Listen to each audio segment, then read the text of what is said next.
Hey guys, this is Dan Seifert from MobileBurn.com, and today I'm taking a quick look at the Samsung Conquer 4G for Sprint. The Conquer 4G is a 4G equipped WiMAX phone, and it is the lowest cost WiMAX phone to ever be released by Sprint. It's coming out at a pretty low price point of about $100 when it gets released. Now, the Conquer 4G is an Android 2.3 Gingerbread device. It's running Android 2.3.4, and it features Sprint's ID customization system. If you're looking at the front of the phone, we've got a 3.5-inch screen. This screen is an HVGA screen, so it's got 320 by 480 pixels of resolution. The resolution is pretty grainy. I don't know if you can really tell in this video here, but despite it having HVGA resolution, which would normally be just fine on a 3.5-inch screen, I found it to be quite a bit grainier than I was expecting. Elsewhere on the front of the phone, we've got 4 hardware buttons for menu, home, back, and search. And then up top, you've got a 1.3 megapixel front-facing camera, and next to that is an actual notification light, which is kind of rare to see for a Samsung smartphone these days. If we look at the side of the phone, you can see the Samsung Conquer 4G is fairly thick. It's about 11.7 millimeters thick. It's an all-plastic construction, as many Samsung phones are, so it doesn't feel super high quality, but given its price point, that's not a huge surprise. On this side, we've got a volume rocker and what looks to be like a lanyard loop there. If we turn the phone over to the bottom, you've got your micro USB charging and syncing port. Then on the other side, you've got a two-stage camera key, not much else. And up top is the power sleep unlock key and 3.5 millimeter headphone jack. If we flip it over, take a look at the back, you've got this nice textured back here that offers a bit of grip when you're holding the phone. It is kind of like a soft touch rubbery plastic. And then there's a 3.2 megapixel camera with autofocus and a flash, and next to that is the speaker. If we pop open the battery covered door here and get a look at what's underneath, we've got a 1500 milliamp hour battery. Samsung said you should be able to get about 6 hours of talk time with the battery on the Conquer 4G. And underneath that, there isn't too much. As far as cards go, the micro SD card is actually tucked all the way up here, and Sprint and Samsung have included a 2 gigabyte card there, which you can see.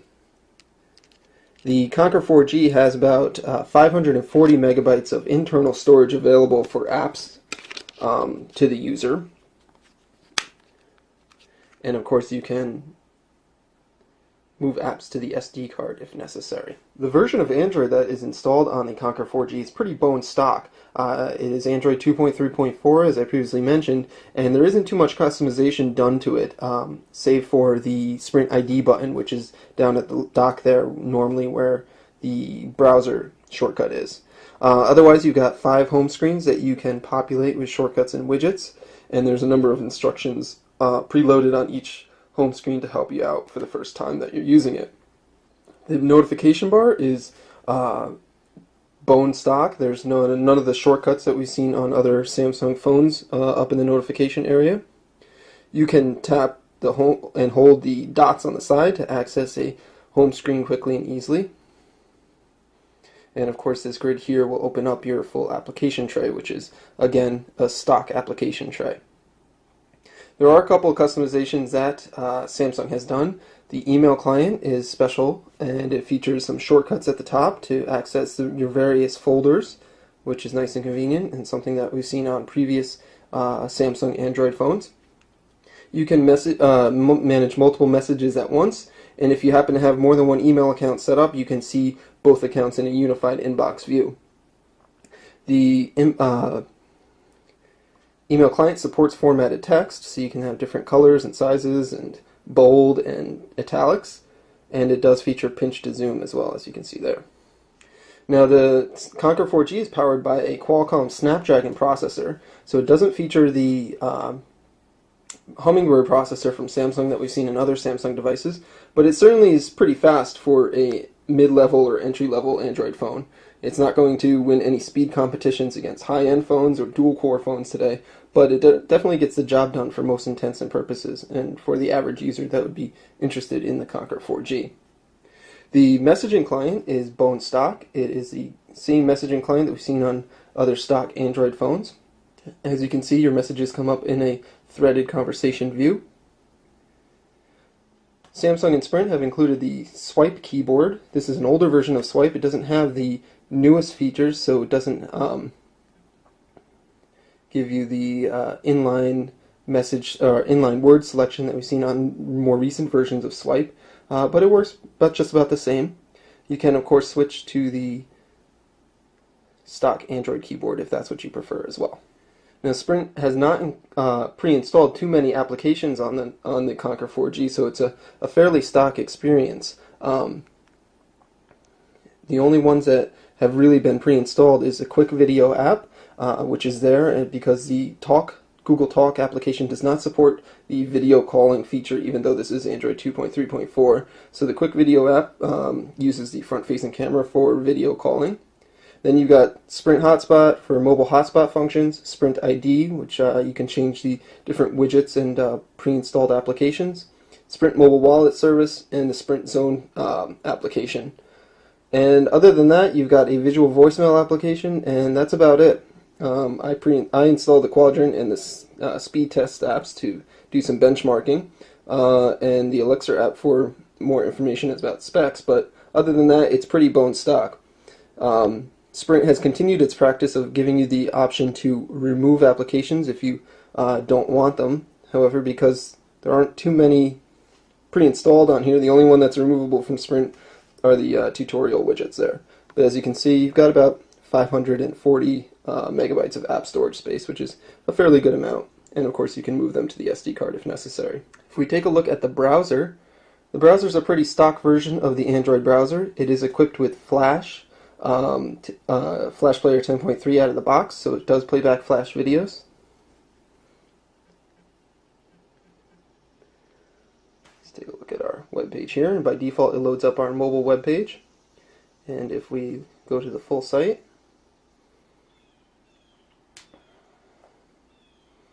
as you can see there, it's loading the web page pretty quickly. It's got our embedded video over there, and it's just populating the last of the Flash ads that come up with the site.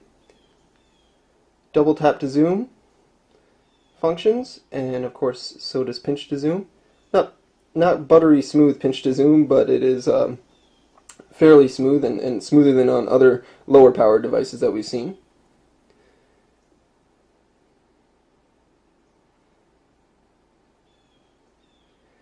And if you are looking at multiple paragraphs of text and you double tap to zoom, it should reflow the text for you once the page is loaded. There we go. And of course the browser works in landscape mode as well.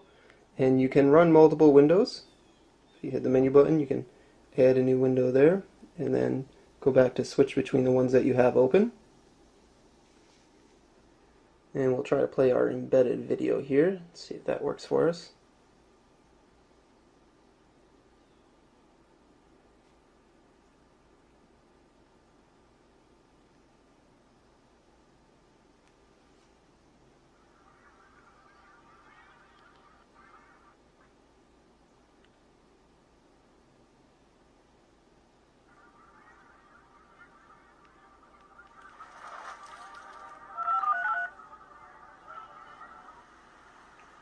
Even though I've switched out we see Michael's tour of the BlackBerry Torch 9810. And its playback is fairly smooth, and volume is pretty good and loud. Now the Konquer 4G is equipped with a 3 megapixel autofocus camera with a flash. You can launch the camera with the camera key on the side, so if you hold that down for a second, it will pop open the camera interface. As you can see, it's a pretty standard Android camera interface. Samsung has not really customized it too much. You do have an on-screen shutter key. You can switch between still and video capture, and you can access your recently captured photos. And you do have a couple different settings for focusing and exposure.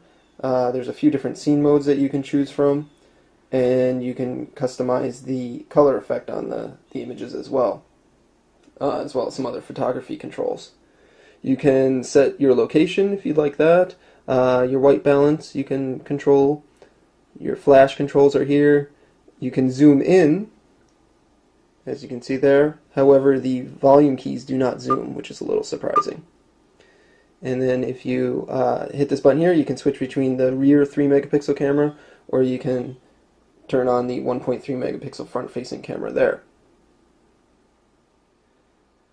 As far as actual picture taking, it's not the fastest for sure. It takes a moment to focus. Once it has achieved focus, it does take the picture pretty quickly. Let's get some different profiles of our model here. And then you can take a look at the image directly in the gallery afterwards. And you can pinch to zoom on it. You can scroll around with it, swipe to see the older photos. And of course you have the option to share it to various Android applications. Video capture is limited to 640 by 480, so you do not have HD video capture here. And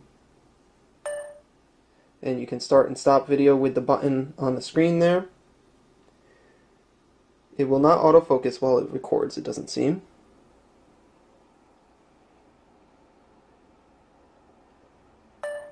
And then once you have recorded your video, you can review it immediately, just like you can with the still photos.